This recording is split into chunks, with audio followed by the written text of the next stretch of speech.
Welcome friend, solution academy YouTube channel में आप सभी का स्वागत है। आज हमारा नया टॉपिक है ब्रोंस्टेड लोरी अम्ल क्षार सिद्धांत, जो एक आयनिक साम्य का इम्पोर्टेंट टॉपिक है जो डायरेक्ट एग्जाम में क्वेश्चन पूछा जाता है। ब्रोंस्टेड लोरी अम्ल क्षार सिद्धांत, इसमें कुछ बेसिक्स बातें हैं तथा कुछ इसके अंदर की महत्वपूर्ण टॉपिक्स हैं जो एग्जाम में हाई लेवल तक एग्जाम में क्वेश्चन पूछे जाते हैं। तो क्या है ब्रोंस्टेड लोरी अम्ल क्षार सिद्धांत? देखिए, वीडियो को एंड तक देखिएगा तभी आपको पूरी वीडियो समझ में आएगी। इस सिद्धांत के अनुसार अम्ल तथा क्षार के बारे में तो आप जान ही गए होंगे, अम्ल किसे कहते हैं तथा क्षार किसे कहते हैं। जो नीले लिटमस पत्र को लाल कर देते हैं वे तो कहलाते हैं अम्ल। तो लाल लिटमस पत्र को नीला में परिवर्तित कर देते हैं उसे कहते हैं हम क्षार। ब्लू लिटमस पत्र को रेड में, रेड को ब्लू में। ब्रोंस्टेड लोरी सिद्धांत के अनुसार अम्ल किसे कहते हैं?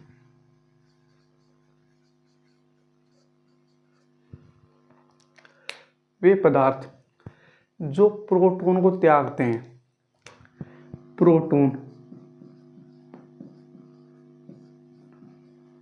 H+ त्यागने वाले पदार्थ क्या कहलाते हैं? अम्ल कहलाते हैं। जो H+ आयन त्यागते हैं अम्ल कहलाते हैं। जैसे इसकी देखो समीकरण देखते हैं। अम्ल से यदि H+ रिलीज होगा, ये हुआ हमारा H+ रिलीज प्लस, इसमें से H+ को रिलीज कर देंगे। जैसे हमने ले लिया HCl में से H+ रिलीज कर दिया तो क्या बचेगा हमारा? Cl-। और यहाँ पर क्या बचेगा? यहाँ पर जो पदार्थ बचेगा उसे कहते हैं हम इस अम्ल का संयुग्मी क्षार।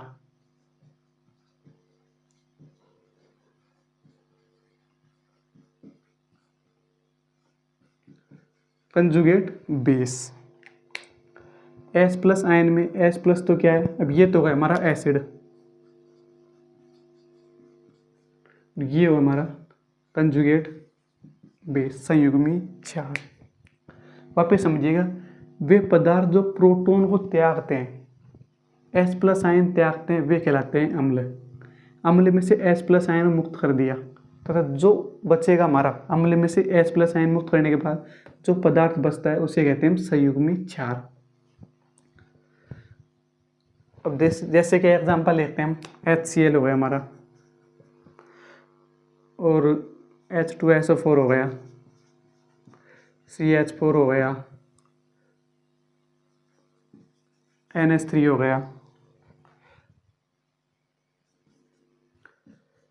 SNO3 हो गया, OH- हो गया, जल हो गया, एटसेट्रा।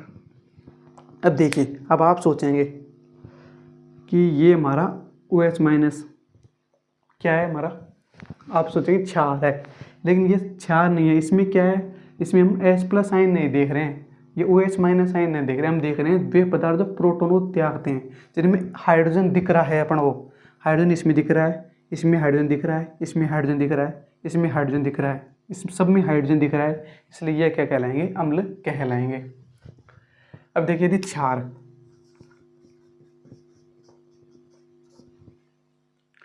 प्रोटॉन ग्रहण करने वाले H+ आयन ग्रहण करने वाले पदार्थ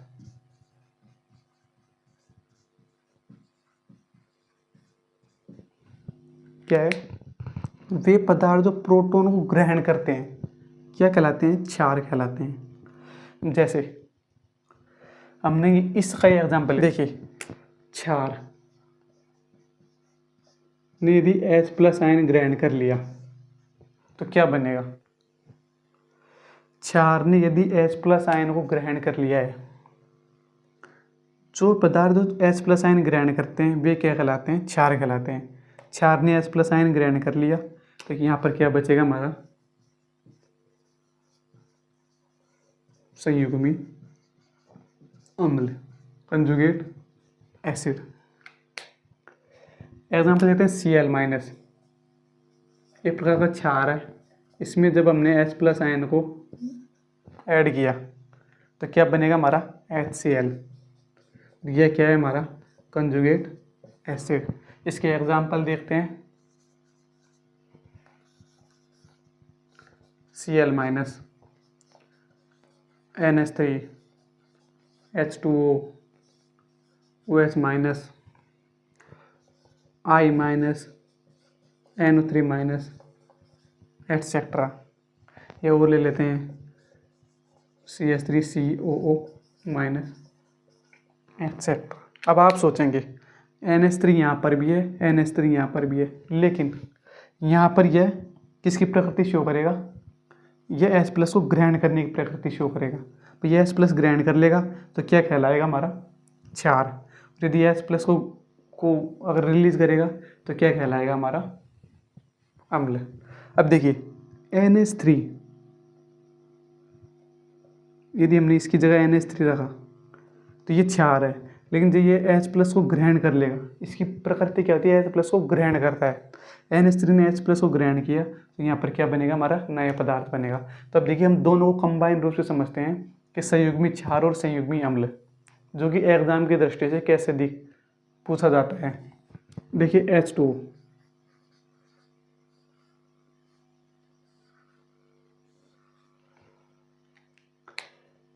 H2O से एक तो बना हमारा H3O प्लस, एक बना हमारा OH माइनस। अब देखिए अब पता लगाएंगे कि अम्ल कैसे है तो क्षार कैसे है। इसमें H प्लस H2O था जो किसी में परिवर्तित हो गया H3O प्लस में, यानी कि इसने H प्लस को ग्रहण कर लिया। तो यहाँ पर तो ये किसकी प्रकृति शो करेगा? क्षार। तो ये क्या होगा इसका? संयुग्मी अम्ल। अब यहाँ पर देखिए इस H2O ने, अब इसकी और इसकी तुलना करेंगे। पहले हमने इसकी और इसकी तुलना करी थी। H2O से OH माइनस आयन रह गया, नहीं H प्लस आयन मुक्त हो गया। तो ये किसकी प्रकृति शो कर रहा है? अम्ल की। तो ये क्या होगा इसका? संयुग्मी क्षार। सही है। एग्जाम्पल देखते हैं। NH3,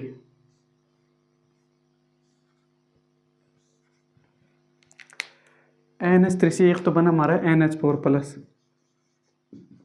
एक बना हमारा NH2 माइनस। NH3 से NH4 प्लस बना, यानी कि H प्लस आयन जुड़ गया। तो ये किसकी प्रकृति शो कर रहा है? यहाँ पर क्षार की। ये हुआ हमारा कंजुगेट एसिड। अब यहाँ पर देखिए यह NH3 से NH2 आयन माइनस रह गया, यानी कि H प्लस आयन मुक्त हो गया। ये किसकी शो कर रहा है? हमारी प्रकृति अम्ल की। ये हमारा कंजुगेट बेस। बस नॉर्मल है, आपको सिर्फ थोड़ा सा दिमाग लगाने की आवश्यकता है। आपको यह कॉन्सेप्ट बिल्कुल आसान तरीके से समझ में आ जाएगा। इसे एक ब्रोंस्टेड-लोरी कॉन्सेप्ट कहते हैं। ये किस पर आधारित है? Only for H plus ion की रिलीज पर और ग्रहण करने पर, मुक्त करने पर और ग्रहण करने पर। अब देखिए एक और एग्जाम्पल से देखिए NH3 प्लस H2O, यहाँ से क्या बनेगा हमारा? एक बना हमारा NH4 plus plus OH minus ion. अब देखिए इस NH3 की तुलना इससे करेंगे NH4 प्लस से। इसमें क्या बना? यह इसने H प्लस ग्रहण कर लिया। H प्लस ग्रहण करने का मतलब यह क्या हुआ हमारा? क्षार। ये क्या हुआ हमारा? संयुग्मी अम्ल। इसने देखो इसने H प्लस को मुक्त कर दिया, ये होगा हमारा अम्ल, ये होगा हमारा संयुग्मी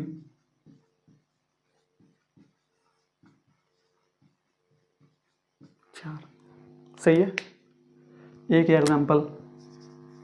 example number second, HI plus H2O क्या बनेगा?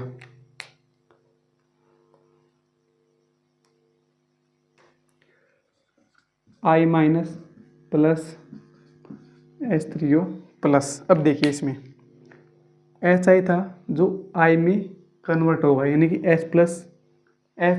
H+ आयन को इसने मुक्त कर दिया। तो जब H+ आयन त्यागेगा तो ये कहलाएगा अम्ल, ये कहलाएगा कंजुगेट बेस। यानी इसका उल्टा होगा यहाँ पर, अम्ल का क्षार। यदि आप दोनों को एक साथ कंबाइन करोगे, पहले इसको कर लिया और फिर इसको करेंगे फिर इसको करेंगे, तो आपको शायद क्वेश्चन हल हो या नहीं हो।